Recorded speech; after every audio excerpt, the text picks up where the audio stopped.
Welcome back to another episode of Decoded, a Lost Codex Podcast. I am your host, Jesse, the writer, director, and narrator for the Lost Codex episodes. And today, we're not talking about Draenei. No, today we have another special guest, a new special guest today here in the Sanctum, one who has never been here before, one some of you may be familiar with. Jay the Bard. Welcome, Jay the Bard. Thank you, Jesse. It's great to be here. Appreciate it, man. You guys invited me. I know. You've invited me to the tavern a couple times for a couple talks. And you've crashed my stream a few times. I've been on your show, so now is the perfect time for you to crash the Decoded podcast. So welcome. This is hopefully the first of many times you'll be here to talk and ramble about all sorts of stuff. Now, before we dive into, I'm sure everyone knows who Jay the Bard is, but before we dive into who and what and when Jay the Bard became a thing, usually we talk about news at the beginning, but there's not a lot of news to talk about this week, so this is just gonna go straight to Jay the Bard. It's fitting that we have you on the podcast this week, because tomorrow, June 2nd, is your birthday. Happy birthday, Jay. Well, I appreciate that. Thank you very much, Jesse. Anyone listening to this now, it'll be a day after Jay the Bard's birthday, so be sure to wish him a happy belated birthday if you don't manage to wish him birthday on his birthday on Saturday, June 2nd. We're just going to dive right into it. We're going to dive into the story of Jay the Bard. And Jay, you've told this story many times. You've told this story to, I'm pretty sure at least to my stream, at least 3 times. And I'm sure anyone who's kind of joined in on your streams is kind of like, oh, tell us about how you won. But you get another chance to tell us, Jay. So, Jay, tell us your experience of Blizzcon 2017. Well, it started like this, right? So, months prior to BlizzCon, before they even announced the contest signups and the rules of how that you can submit your song, I had really started getting back into WoW and started raiding. And one of the key things that I wanted to do was I want to be the guild bard. I wanted to joke around with my friends and everything like that, have fun. And one day, while doing this, I was going on Twitch streams and I ran into Stephanie Jones' stream. She's the one that won BlizzCon 2016 for her song Heroes of the Storm. And we became friends after that. And she kind of really started pushing me to get back more into my music, because I had already given up on music. I was just like, no, this is not, I don't see it anywhere for me. I don't see it going anywhere for me. It just wasn't working out. And then, my guildmates in a guild called My Main Has AOTC. There was a joke one day where I was like, hey, if we reach this, donation on stream, I will write a song and I will, like for the guild and submit maybe for the contest. But I'll not just put it together. I was going to put everything into it. And it happened because it was to get me equipment. That's what the whole thing was. It was to get me equipment for recording music. And the guild went together and raised funds for it. And then the months started for the process of writing the song. And to the date of BlizzCon, I still wasn't sure how if it was something that people were going to like. And I just knew that I wanted to do something that I hadn't seen before, at least in the BlizzCons that we were able to watch either on virtual ticket or on that one time on DirecTV. I wanted something that felt immersive. And one of the things I love doing is I love watching videos. For example, I love watching Lost Codex on YouTube, and many other videos that go into an immersive style of storytelling. So when I was writing this, I was like, I don't want to write just a song about some random hero that we've heard about before. We all know the deeds of Tyrion Fordring. We all know the deeds, of Arthas, what the sins he's committed as the Lich King. But there really isn't a song speaking of, what we, the players, the champions, the heroes of Azeroth have done. And that's what I wanted to do. And I remember telling myself, it's not gonna win. It's not gonna happen. This just stuff doesn't happen for me.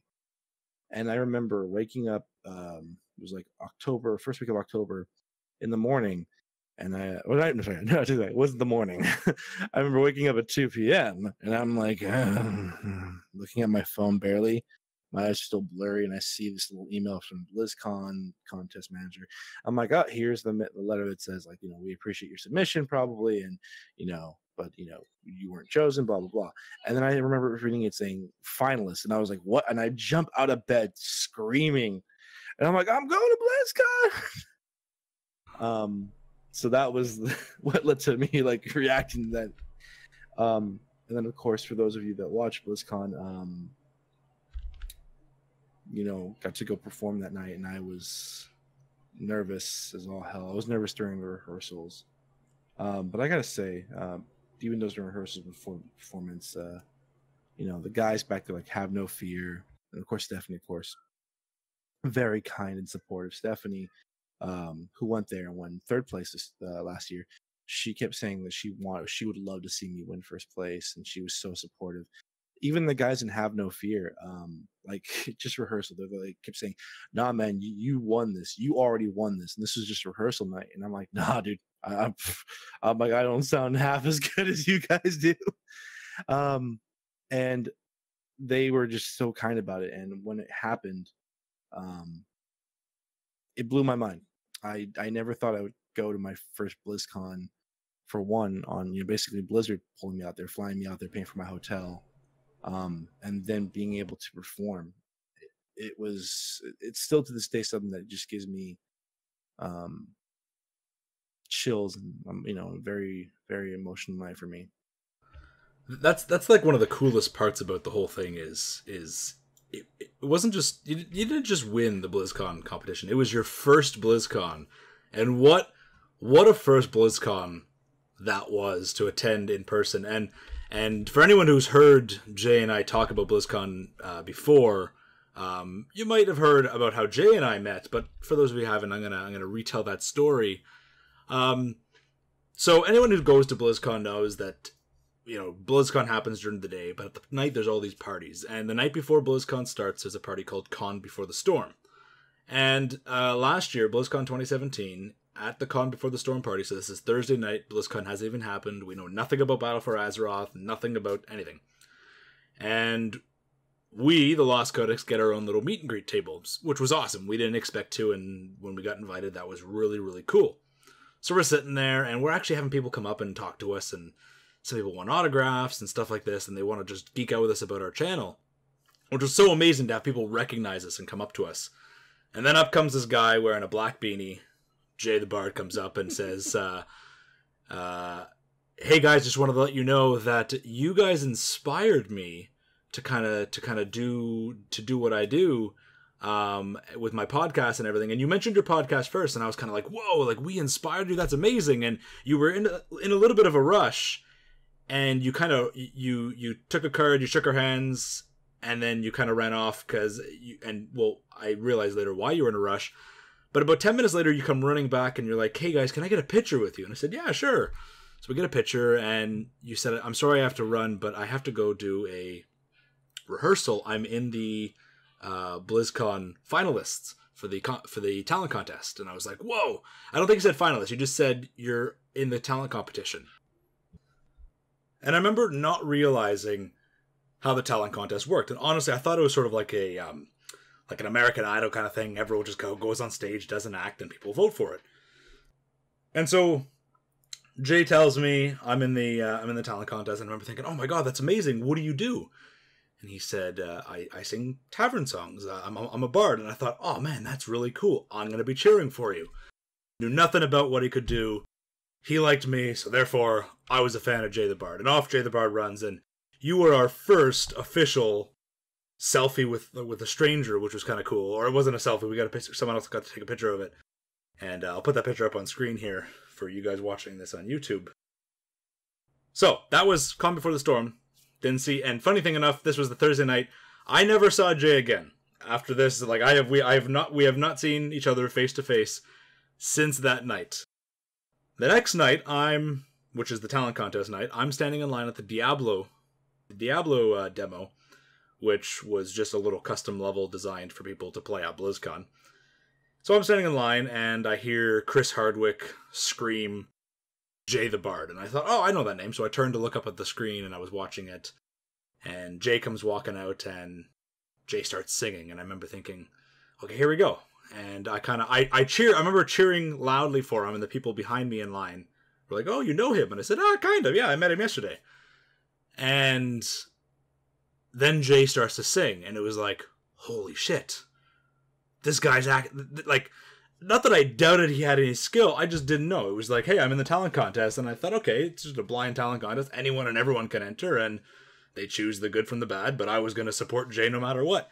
And he starts to sing, and I was like, oh my god. And everyone in line was like, yo, this guy's dope. Like, he's actually sounds like a Bard in Azeroth. And I remember cheering when you were done your performance, and I remember hearing Chris Hardwick talking about that, and I finished the Diablo demo, and I ended up in the media room upstairs later when they announced. I remember in the media room watching that infamous clip of when the cameras cut to backstage, and Jay, you cover your mouth or whatever, and Chris Hardwick screams your name. I remember in the media room just erupted, just went wild when you got called out. And of course now that's everyone knows that clip of you coming out on stage, looking around, and just collapsing, and all three judges and Chris Hardwick jumping on you. And it's just this moment. And I've showed so many people that clip, and it's this wow, that's such a cool moment. And I remember thinking, like, damn, like, again, I had no idea what sort of skill level you had and that you could actually sing. And it was like, man. So I looked for you all the next day on the Saturday, and I couldn't find you because I wanted to congratulate you. But at that point, you were like, you were a celebrity after that Friday night. You had people recognizing you, didn't you? Yeah, that was it's crazy, right? Like, I was just talking about this the other night with a few friends, and it's crazy because when I first arrived at BlizzCon, I came there with essentially alone. Like, I was gonna meet up with Stephanie later, but she was on a flight from Florida, whereas I live here in California.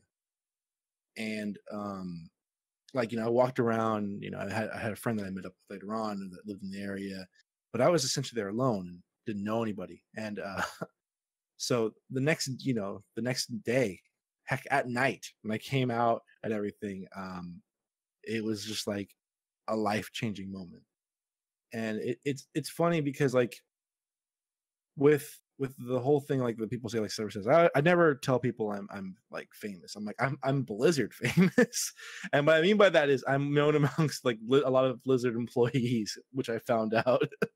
But it's one of those things where I just never expected, because much like yourself and many others in the content creating community, this is something that we love. We love this company, the games they create. I grew up on Warcraft, one, Orcs versus Humans. I still have a copy of that. And the fact that I got to go to a convention where it's celebrated there, for Warcraft, StarCraft, Diablo, Overwatch, Hearthstone, all that stuff. It's crazy. And the fact that so many people now recognize me and associate me with something like that, it's breathtaking. And I just never expected. People ask me to sign autographs and stuff like that, and I'm like, whoa, like, really?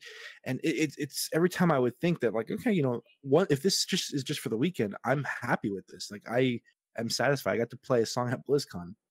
But it shocks me with the way that the community has still stayed super supportive of me to this day. And I'm thankful to both the community and to Blizzard for that, because as I said, I bleed Blizzard. I love Blizzard, man, and I love the games they put out. And for you, like, BlizzCon 2017 was just this dream that happened, and it was like the perfect way for your first BlizzCon to happen. But you went going there not really expecting that it was going to be a thing you return to. It was kind of like a one-time thing, whether you won or lost. It was a cool one-time experience, right? Is that what you went in feeling? Yeah. It was just, and I think that's all, for a lot of people who go, that was my first BlizzCon. When I went to BlizzCon, my first BlizzCon, we went down, and I went down, my ticket was from Blizzard as well, my very first BlizzCon 2011 with the movie contest that Jeff and I did for Outbreak Lordaeron. And I thought, win or lose, this will be a one-time thing.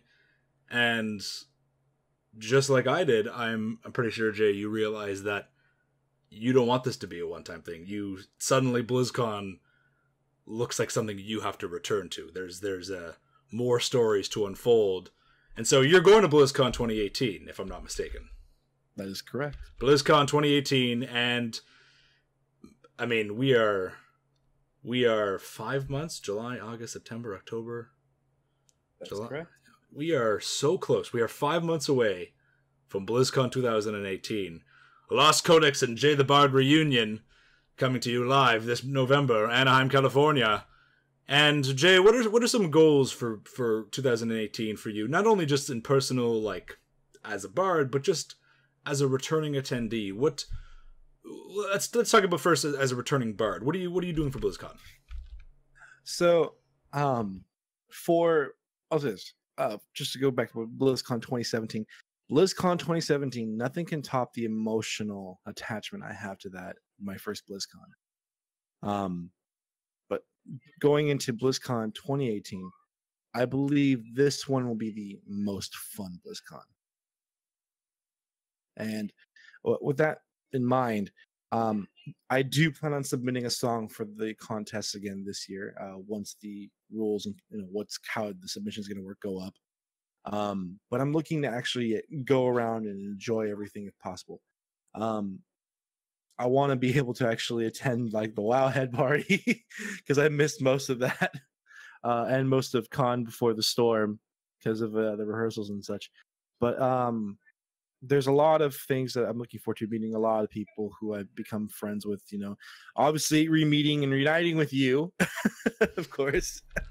Considering one of the big ones. Considering even though we're friends now and you've been on my stream so many times and I've been on yours, we only met that one time face to face. I never saw you for the rest of the trip, and there's thousands of people there, so it's not the easiest thing. But I was looking for every dude with a beanie. I was like, oh, there's a dude with a beanie. Oh, that's not him. There's a dude with a beanie. Oh, that's not him. I was looking for the guitar and I couldn't find it. But now that and I think everyone has that experience when they go to their first BlizzCon, they're just overwhelmed. Not in the same way where they get kissed by Chris Hardwick and tackled by Darren DePaul. That's not a normal first BlizzCon experience for most people. But now that you know what to expect in terms of the parties and the passion and the crowd and just feeling surrounded by so many similar people, I think everyone's second BlizzCon is almost as important as their first BlizzCon because it's what you truly get to experience. You're kind of overwhelmed and blinded in your first one, and then you go in for round two and you're like, okay, let's see how well I do now. I know what to expect. And no matter what, you're not truly ready for it. It's still going to be a huge roller coaster of just awesome fun for like 3-4 days straight. So you are entering a song in the talent contest. I know they're doing the talent contest a little bit differently. They're doing a lot of the contests differently this year. They haven't announced much about it, but they did say on the page that things are changing up this year. So I wouldn't be surprised if there's a lot of new things at BlizzCon this year. But fingers crossed for your Bard song for this year, Jay. I know that now you have a huge following, so you've got a lot of people rooting for you. Aside from your song, and you mentioned the parties, what are you looking forward to the most about, aside from reuniting with the Lost Codex, what are you looking forward, who are you looking forward to meet? Who do you want to meet this year at BlizzCon? So one of the people I want to meet for sure that I did not get to meet last BlizzCon is I want to meet Mike Morheim. I want to meet Mike Morheim so I can shake his hand and tell him thank you. Thank you for, the stuff that you've created, what you guys founded back in the day, what it led to today. In terms of Blizzard people. And though this other person that is no longer technically working at Blizzard, I would really love to meet Chris Metzen because I know he was wandering around during BlizzCon 2017. He had a baseball cap on, and he was he had a baseball cap incognito. On, yeah, exactly. Now we got to look for every bearded man wearing a baseball cap. You have to run up to and lift the hat to see if it's them. God, yeah.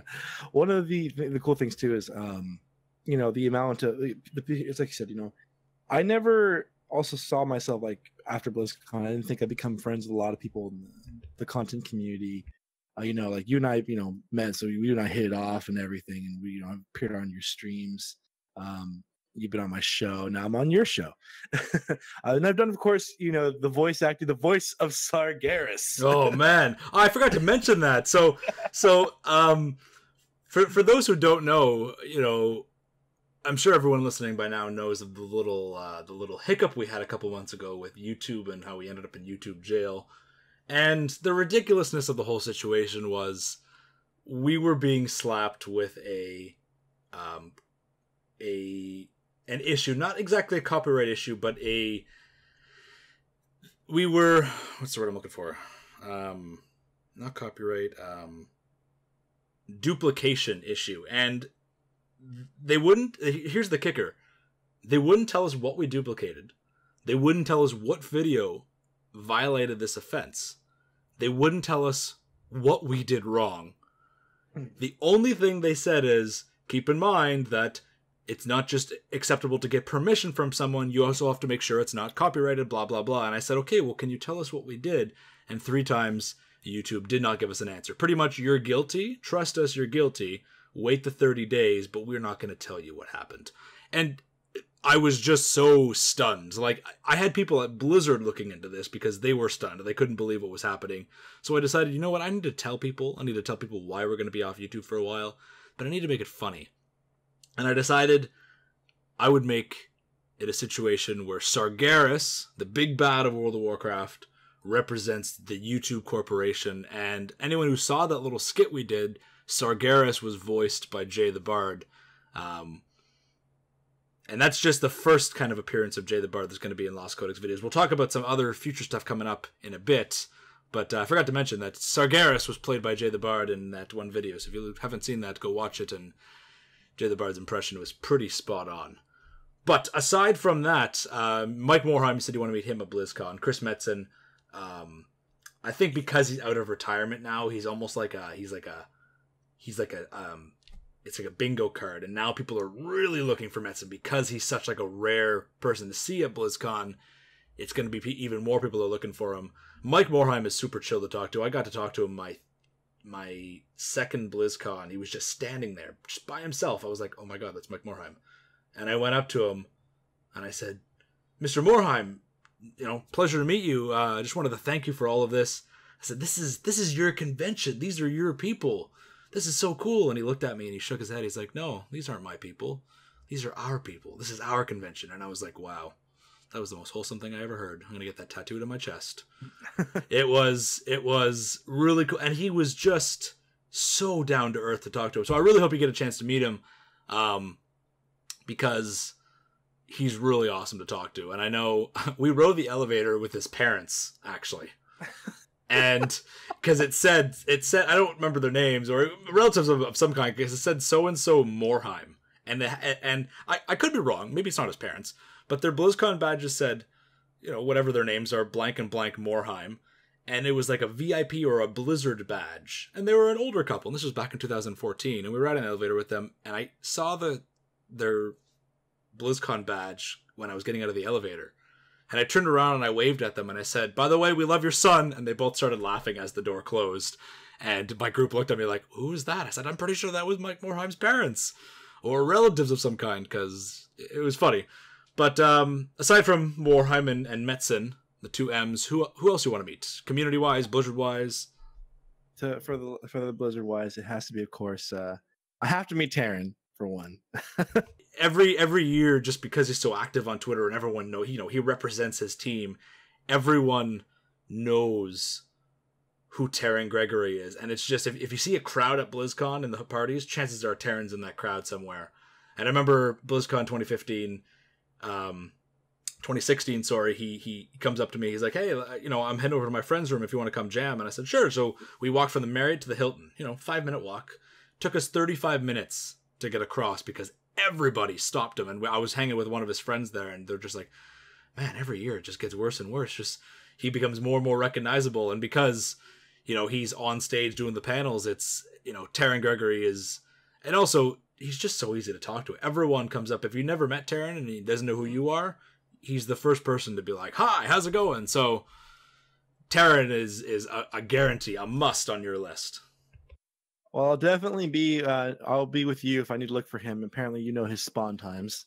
I know exactly where he spawns. That's right. Exactly. There's an add-on you have to download for Terran spawns. And then, as the other two, I definitely have to go meet up with Samwise again. That is a definite thing I have to do. considering that my first tour of the Blizzard campus was with Samwise. Okay, here's the deal we're gonna make. If I help you meet Taryn, you need to take me to meet Samwise, because in all my years at BlizzCons, of all the employees that I've met, I've never met Samwise.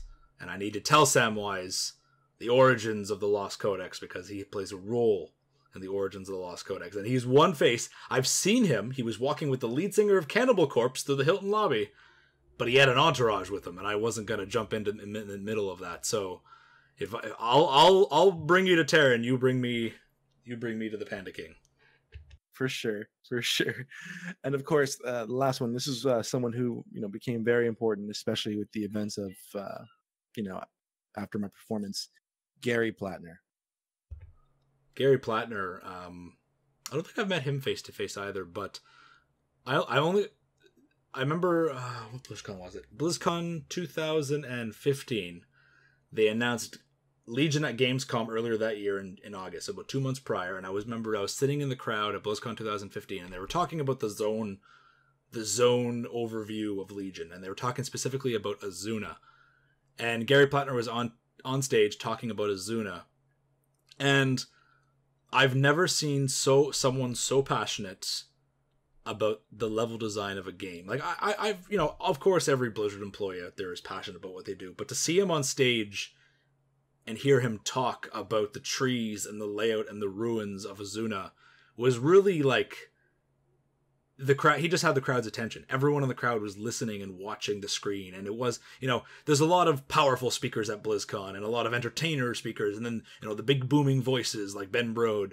But Gary Plattner, soft-spoken, but just had everyone's attention when he was talking about Azuna and High Mountain and stuff like that. And it was just, I remember thinking, man, I want to talk to this guy, and I've never talked to him, so I'll follow you and find him as well. Well, with him, he was the one that came backstage right after the performance, after Chris Hardwick put that whole spiel about the push for the NPC, and he gave me his business card. Says, "Hey, here's my business card. Contact me sometime after BlizzCon, and we'll talk about possibly putting you in the game." And I remember I was like, and I remember Stephanie coming and hugging me like, "Oh my gosh, Jay, oh my gosh!" And then it's funny, and if we can, I'll just kind of go segue into this really quick. Absolutely. When I remember it was a couple weeks ago when you messaged me on Facebook, and you're like, "Jay, you made it," and I'm like, I remember. So just so you understand, my reaction was so confused. I'm like, "What the hell does Jesse mean?"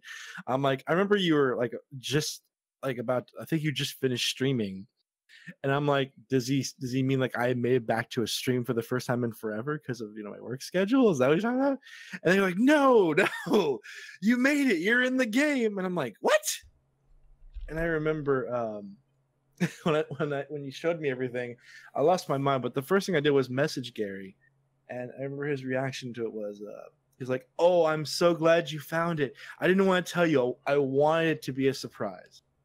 That's awesome. The fact that they didn't tell you, because seeing I had no idea that you weren't contacted ahead of time by Blizzard. Like, obviously Chris Hardwick's whole thing on stage about putting you in the game, he said he had no power, and you had told me that Gary Plattner had said that too. But I thought they would have had like a little bit of communication with you or whatever. So to hear that they didn't, and it was just totally organic and your surprise.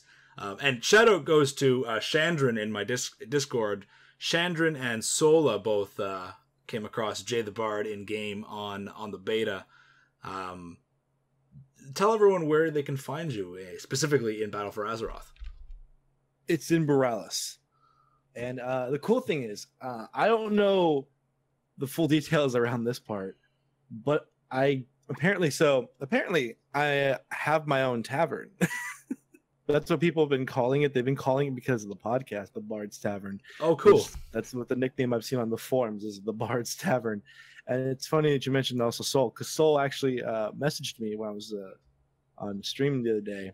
And she's like, "Hey, just so you know, they actually put furniture in the tavern." And I'm like, "What?"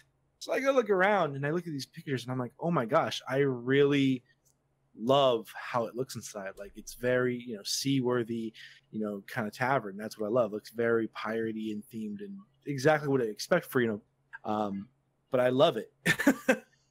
And especially the fire. And they even got your beanie. Like, they put the beanie in game, and like, the fact they put beanie, and it didn't even occur to me when I saw the data mined beanies for like the dock workers and the shipwrights and stuff like that for the Terrassian humans. I was like, oh, those are cool. Didn't even think that they would put that on you. And then seeing your avatar in game using the Terrassian male model with the beanie on, I was like, wow, that could not have been more perfect.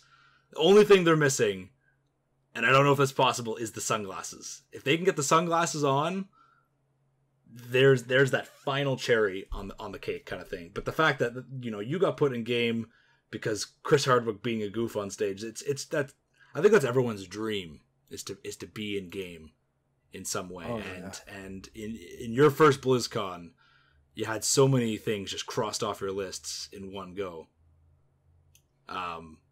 So anyone who's running around Borealis in Battle for Azeroth Beta, or when it goes live in a couple months, keep a lookout for Jay the Bard. Yeah, loot in hand and everything. He's playing away in the tavern there. Anything you're looking forward to about BlizzCon 2018 in terms of game announcements? What are you looking forward to in terms of content at BlizzCon? In terms of content, there's a couple things I'm looking forward to. With BlizzCon 2018 coming around, the one thing I've come to expect, of course, is something announcement with Overwatch. For one, for the many people that probably don't know, I have been blessed with the opportunity of becoming friends with some of the voice actors of Overwatch. I do play Overwatch with Josh Peters Dwarf, the voice of Roadhog, for example, and you know, it's always really great to kind of have that experience being able to play with these guys and talk with them. So I love playing Overwatch. If I'm not playing World of Warcraft, it's playing that. So I'm hoping to see who the new hero is that's going to be announced, because, you know, they always announce a new hero, seems to be, or at least the new map or what new game modes they might be coming out with. I wouldn't be surprised, actually, because they always talk about announcing 3 heroes a year, and with Brigitte already been announced, I wouldn't be surprised that the newest hero is coming soon this summer, and then that'll give about 4 or 5 months between the big reveal, which will be the new hero in the new year, which will either be December 2018 or January. So I wouldn't be surprised if we get a new hero very soon, and then the final hero announced at BlizzCon 2018. Oh yeah, most definitely.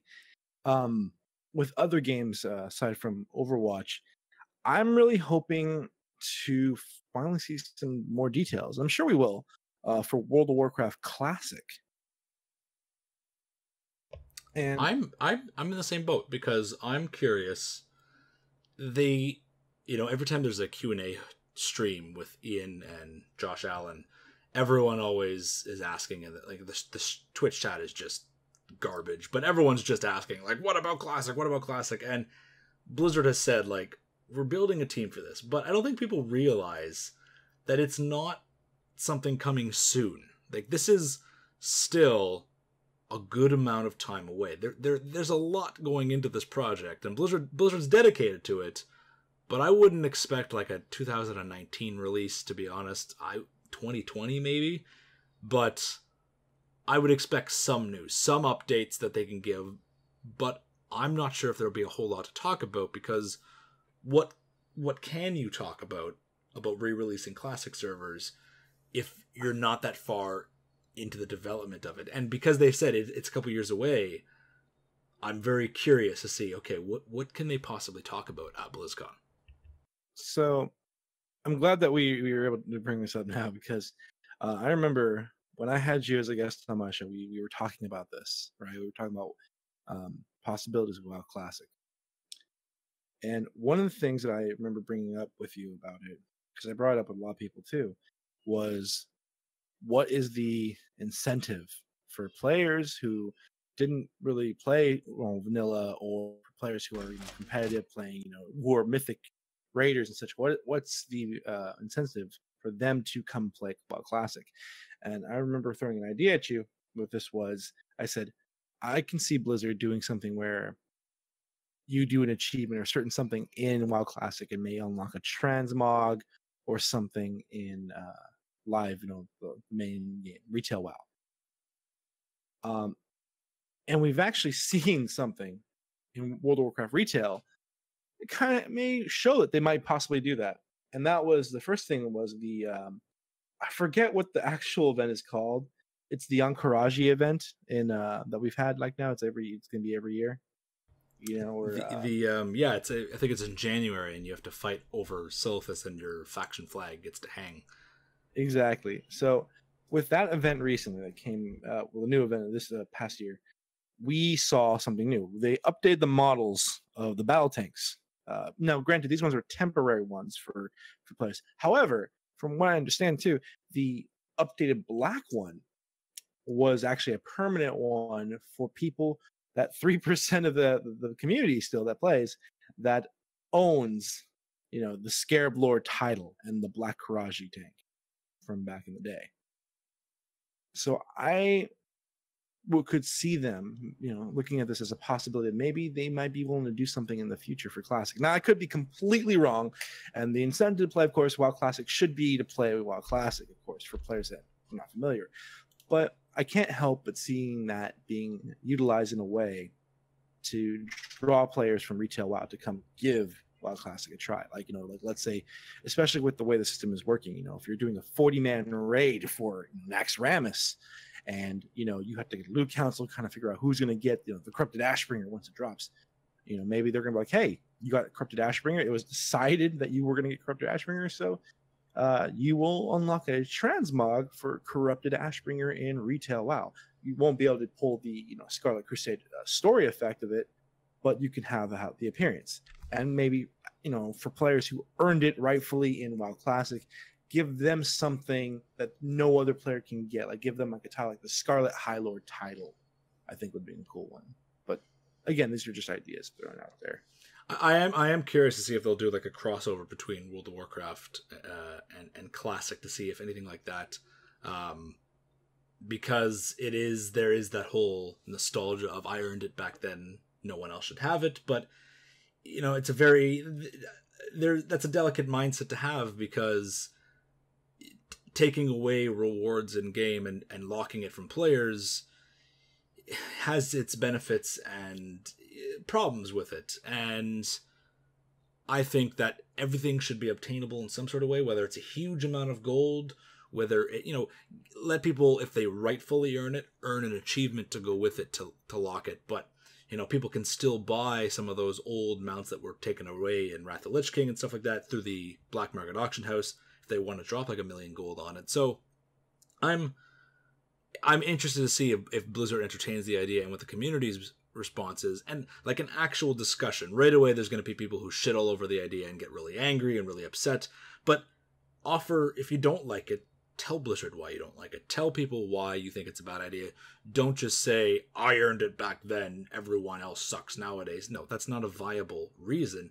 Tell us why you don't think they should be able to earn it, or why you do think they should be able to earn it, because, you know, that's how feedback works on the forums, and people just tend to word vomit everywhere. So I'm very excited to see what they can do to offer incentive to real players, or live players rather, to try World of Warcraft Classic. So I'm really curious to see what they'll announce at BlizzCon in terms of World of Warcraft Classic, because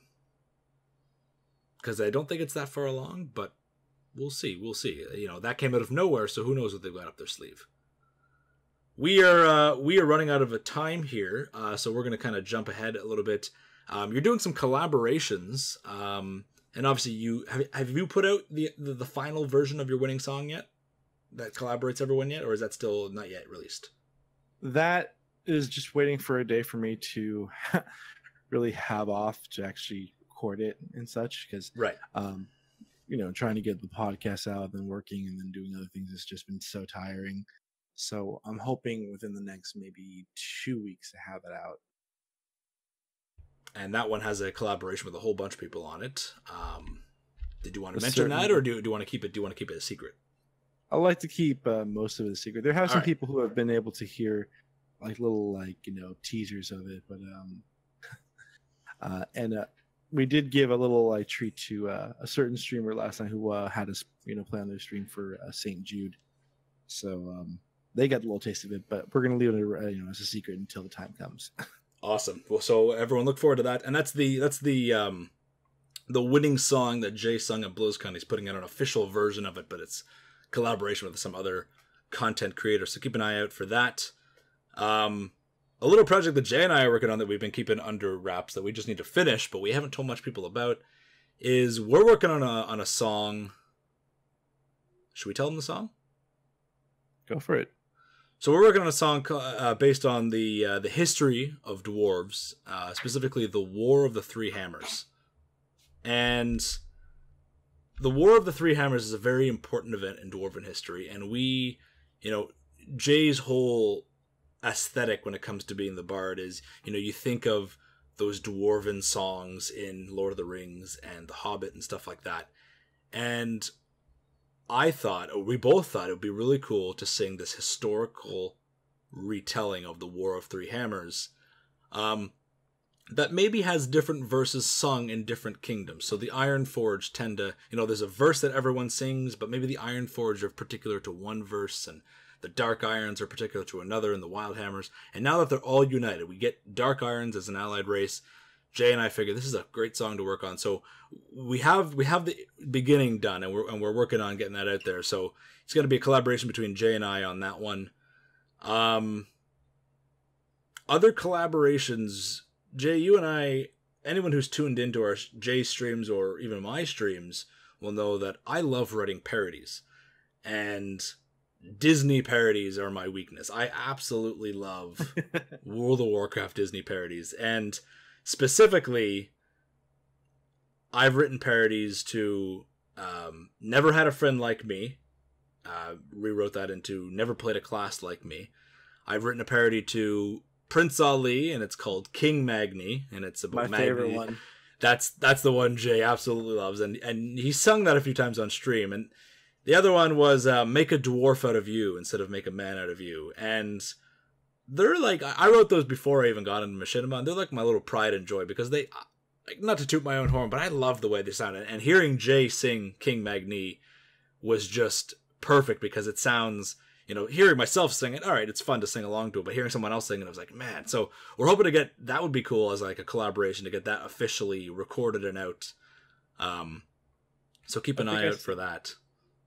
I think I sing that one more than I sing the actual original one. Yeah, and honestly, when I hear it come on, I can't help but put my own lyrics into it. Jay, any future collaborations or plans for the future interviews? Most definitely. Tell us about what you're planning.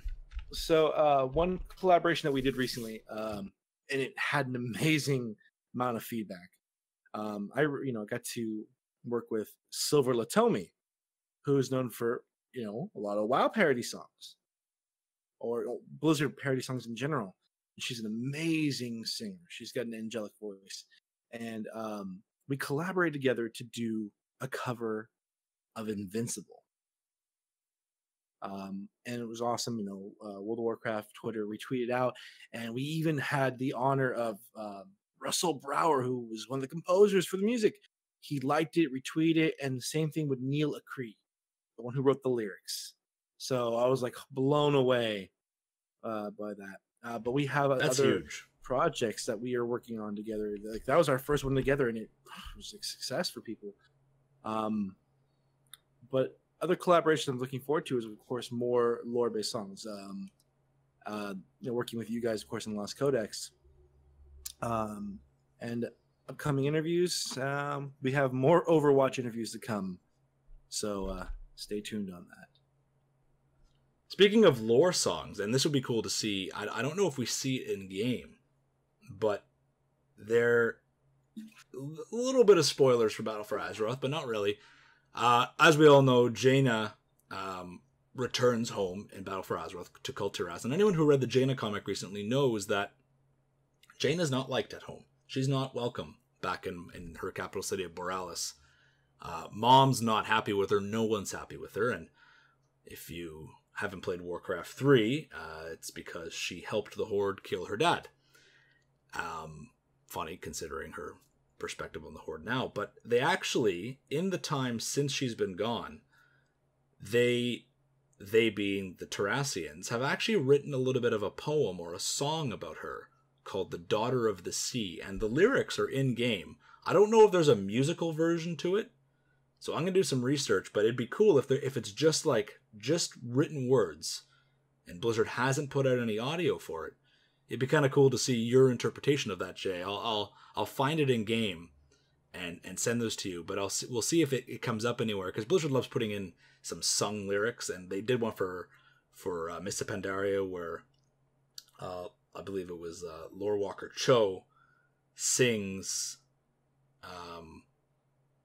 might not be Lore Walker Cho, someone in particular sings the song of Lu Lang, which is the story of the first Pandaren traveler who left Pandaria, and there's actually a sung version of that in the Pandaren language, which is really interesting. You know, Blizzard doesn't often do singing songs. Invincible is known so much because there's not a lot of singing songs. There's the Hymn of the Highborn, Invincible's song, and the Song of Lu Lang. So I'm really curious to see if they do the Daughter of the Sea song in Battle for Azeroth. And if they don't, it'd be cool to see your take on it. And if they do, it'd still be cool to see your take on it. So when we bring Jay the Bard back for future podcasts, just to talk about everything and anything, we'll try to bring some musical aspects to these to the podcast. Get some sing-alongs going on here. Well, why don't you tell these fine people where they can find you? Where can they find Jay the Bard? Plug your stuff, sir. Well, of course, if you go on iTunes or Stitcher, you can definitely find the podcast for the Bard's Tavern, and named the Bard's Tavern, of course. If you go on Twitter, you can find me at jthebard89 or jthebard on Instagram and pretty much everywhere else, and on Facebook as well, Jay the Tavern Bard, if you want to check out more music content, see where I'm performing at. If you are from the California area, I will be performing at Sinister Creature Con, opening up for Aurelia Voltaire this June 16th and 17th. And if you want to see me with some of the Overwatch voice actors, Brigitta's voice actress, and Sombra, and of course May, I'll be over at SAC Anime this summer, the first weekend of September. But yeah, you can find information on that over at www.thebardstavern.com, and they'll take you to the Facebook page officially for the tavern. And in terms of something I want to say, if you have a passion for something, whether it's something in Blizzard games or in anything in life, follow it, because I had my doubts in myself, and I nearly gave up on everything when it came to that. And life can change in an instant. Proof of that with what happened, And I hope you guys all achieve your dreams. Sorry, that's not as nice as I wanted to say, but That's okay. That's okay. And honestly, I'll jump in here with that with Samwise's favorite saying, ABC, always be creating. And that's just, as Jay said, if there's something you love or something you want to do, something you want to see. We mentioned it last week when Issei and I were talking about Total Biscuit, and how, Total Biscuit once said, if you want to see something in the community, do it yourself. Make that thing yourself. And that's what led to Issei doing what she does. And so it's kind of like a tribute to John Bain and all that, and all the content creators out there. Jay the Bard stuck with it, and his first Blizzcon, look, everything that's happened. I'm in the same boat. I never thought I'd be where I am with the Lost Codex now. So if you love doing something or you want to see something done, dive in yourself, because honestly, just make something. Write a story, draw a picture, paint, make a song, make something. Always be creating, as the wise Samwise loves to say. On that note, Jay, we have come to the end of Decoded, a Lost Codex podcast, episode number 7. A little bit of a shorter episode today, guys, but Jay the Bard will be back. Jay the Bard is no stranger to the Sanctum, so he will be back as a co-host. We'll talk about everything and anything in the future. Maybe come back with a special song podcast episode where we can talk about the different songs we wrote together and give you little previews and teasers on stuff like that. Jay the Bard, thank you for sitting down with me and talking about all things BlizzCon, music, and Bard stuff. I hope you'll be back someday. Always happy to come back. With that said, guys, keep an eye out for our History of the Zandalari episode, part 2, which is coming out this week very soon. In fact, by the time you listen to it, this podcast, it might already be out. So if you've missed History of the Zandalari Part 2, and it is later in the week, and this podcast has been out for a few days, definitely go check it out. Battle for Azeroth is around the corner, and we have a lot of stuff planned for you guys, so stay tuned, especially with a giveaway coming this week. Before the Storm, the book by Christy Golden, we're giving away 5 copies, so tune in to our Twitter giveaway, which will be going up any day now. With that said, guys, we're bringing this podcast to a close. Thank you for listening to another episode of Decoded, a Lost Codex podcast. I'm your host, Jesse. And I've been the co-host, Jay, for this episode. Thank you very much, guys, and we'll see you in the next episode. Stay away from